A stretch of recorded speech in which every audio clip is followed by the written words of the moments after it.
Bismillahirrahmanirrahim. Assalamualaikum warahmatullahi wabarakatuh.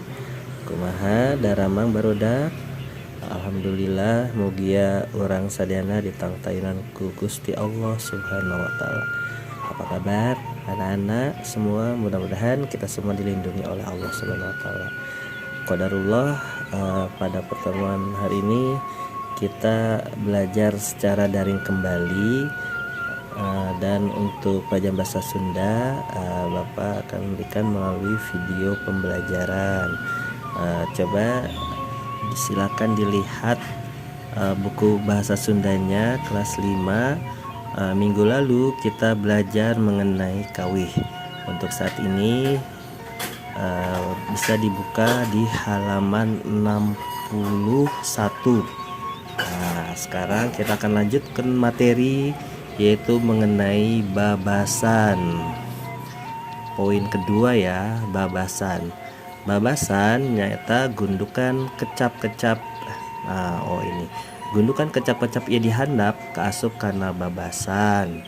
Ari babasan teh nyata gundukan kecap anu ngandung arti kiasan atau arti telangsung. Pada susunan kata-kata di bawah ini, ini maksudnya ya, ini adalah termasuk pada babasan. Babasan ini adalah pribahasa. Kalau dalam bahasa Indonesia adalah pribahasa. Mungkin kalian pernah ya mengenal kata pribahasa di pelajaran bahasa Indonesia. Seperti contoh, misalnya kita pernah mendengar pribahasa berakit-rakit ke hulu, berenang-renang ke tepian, bersakit-sakit dahulu, bersenang-senang kemudian. Itu adalah salah satu contoh peribahasa. Kalau di sini adalah peribahasa dalam bahasa Sunda. Babasan atau peribahasa nyaeta susunan kata yang mengandung arti kiasan. Jadi peribahasa atau babasan itu adalah susunan kata yang mengandung arti kiasan atau arti tidak langsung. Jadi peribahasa atau babasan itu adalah susunan kata yang mengandung arti kiasan. Kiasan itu apa? Jadi arti secara tidak langsung. Contohnya apa? Nih, nomor 1, gemah ripah loh jinawi. Dalam bahasa Sunda kita sering dengar negeri Indonesia gemah ripah loh jinawi. Apa artinya? Yaitu gegek cacah jiwana sarta rahaja.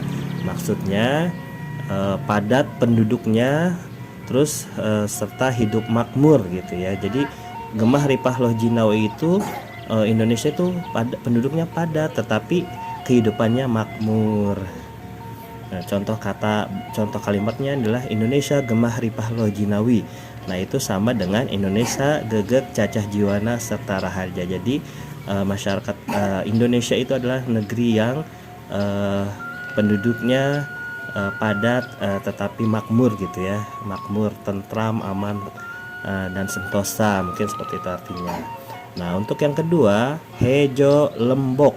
Hejo lembok, istilah atau peribahasa hejo lembok itu artinya adalah subur tur loba rejeki.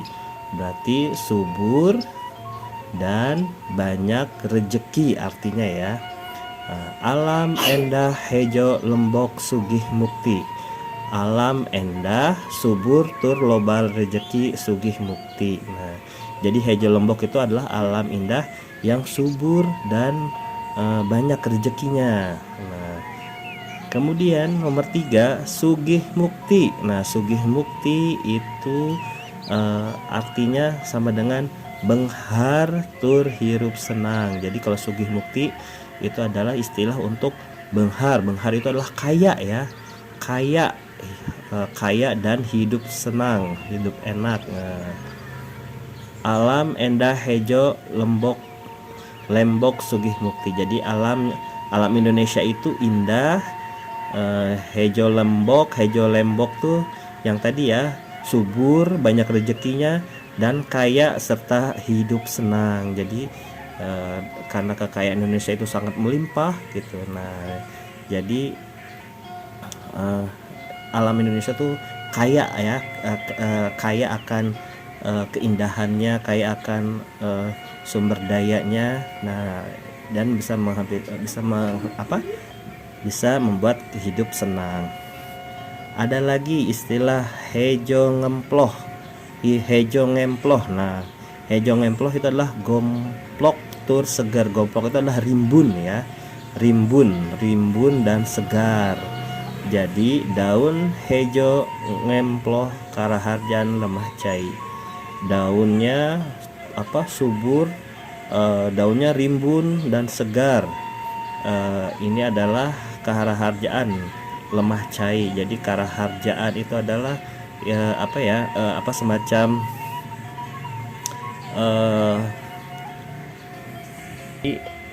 artinya karaharjaan itu adalah semacam kemakmuran tanah air. Nah, jadi tanah air kita itu makmur, memiliki daun yang rimbun dan makmurnya tanah air seperti itu. Nah, ada nomor 5 alas bandawasa. Alas bandawasa itu adalah istilah atau peribahasa atau istilah ya. Istilah untuk apa? Leuweung gede. Nah, leuweung itu adalah hutan, jadi hutan yang luas. Jadi alas bandawasa itu adalah sama dengan hutan yang luas. Tutuhan nutup alas bandawasa. Nah, ini contoh kalimatnya. Tumbuh-tumbuhan menutupi hutan yang besar atau yang luas. Untuk nomor 6 bagja kamayangan, artinya bagja gede, kebahagiaan yang besar. Kuring mah bagja kamayangan boga budak saroleh. Saya mah memiliki bagja, kebahagiaan yang sangat besar dikarenakan memiliki anak yang soleh ya. Jadi bagja kamayang itu sama dengan bagja gede atau kebahagiaan yang besar. Nah, itu adalah istilah ya. Babasan adalah istilah atau mungkin bisa juga peribahasa, istilah dalam bahasa Sunda. Nah, kita lanjut ke materi selanjutnya. Nah, di sini selanjutnya nomor 3, poin 3 adalah istilah geografi. Titenan kalimat ia dihandap, perhatikan kalimat di bawah ini. Bahaya gunung uruk pada dataran banjir. Bahaya gunung uruk. Uruk itu semacam longsor ya. Terus pada dataran banjir dan dataran rendah kebanjiran. Nah, pada catatan kalimat di luhur aya kecap gunung jeung padataran. Nah, pada kalimat di atas ini ada kata gunung dan pada dataran. Kata gunung artinya adalah tanah yang menjukul kacida, yaitu tanah yang tanah yang tinggi ya, yang menjulang tinggi. Terus di atas pasir biasanya tingginya itu melebihi dari 600 meter. Jadi kalau gunung itu adalah dataran tinggi atau tanah yang menjulang tinggi yang biasanya lebih tinggi dari 600 meter. Sedangkan kata padataran artinya adalah tanah datar atau tanah rata ya, tanah data atau tanah lempar. Jadi kalau padataran itu adalah dataran atau tanah yang rata seperti itu. Nah, pada dua kata tersebut adalah termasuk pada istilah geografi. Nah, kalau dalam bahasa Indonesia atau kita belajar kan ada pelajaran geografi itu adalah geo itu adalah bumi, grafi adalah ilmu. Jadi ilmu yang mempelajari tentang bumi ya, geografi itu seperti itu. Nah, ada istilah geografi di bawah ini. Yang pertama adalah alun-alun. Alun-alun adalah tanah lapang harapan kecamatan atau kabupaten. Jadi kalau yang disebut alun-alun itu adalah tanah lapang yang biasanya itu ada di depan kecamatan atau di depan kabupaten. Nah, seperti itu ya. Jadi yang namanya alun-alun itu biasanya tanah lapang di depan kecamatan atau di depan kabupaten, tempat biasanya melaksanakan apel pagi gitu ya, kalau misalnya seperti itu. Terus kedua, babakan. Nah, babakan itu adalah lembur anyar. Jadi babakan itu adalah kampung baru, istilah untuk kampung atau desa baru disebut babakan. Terus ada babantar. Nah, babantar adalah bagian walungan anu leah tur deet. Jadi Babantar itu adalah istilah geografi untuk apa? Untuk sungai yang yang dangkal, bagian sungai yang dangkal ya, di pinggir sungai yang dangkal disebutnya babantar. Nah, kalau jungkrang itu adalah untuk apa? Legok, nujero, serta sisina gurawes. Jadi jungkrang itu adalah, kalau bahasa kita adalah jurang ya, jurang. Itu bagian yang bawah terus dalam ya, jurang yang dan sisi-sisinya terjal. Nah, jadi jurang itu adalah bagian yang legok itu, yang legok itu adalah lubang yang dalam serta sisi-sisinya terjal. Nah, jungkrang itu dalam bahasa kita adalah jurang. Kebon, nah kalau kebon itu biasa ya, tanah darat dipelakan rupa-rupa pepelakan. Kebon itu adalah tanah datar, tanah daratan yang suka tanami bermacam-macam tumbuhan. Kebon, kita kebun ya. Nah, lamping adalah bagian gunung atau pasir antara puncak jeung tutugan. Jadi lamping itu kalau berbahasa kita adalah lereng gunung. Jadi bagian gunung di antara puncak gunung ya, itu disebutnya lereng gunung, lamping. Leuwi adalah bagian walungan anu jero. Jadi leuwi itu adalah bagian sungai yang paling dalam. Nah, disebutnya leuwi. Kalau babantar adalah bagian sungai yang dangkal, sedangkan leuwi adalah bagian sungai yang paling dalam, disebut leuwi. Nah, muara itu adalah tungtung walungan di hilir. Jadi akhir dari sungai ya. Jadi muara itu adalah, kalau di kita adalah pertemuan antara sungai dengan pantai ya, dengan laut. Nah, disebut muara.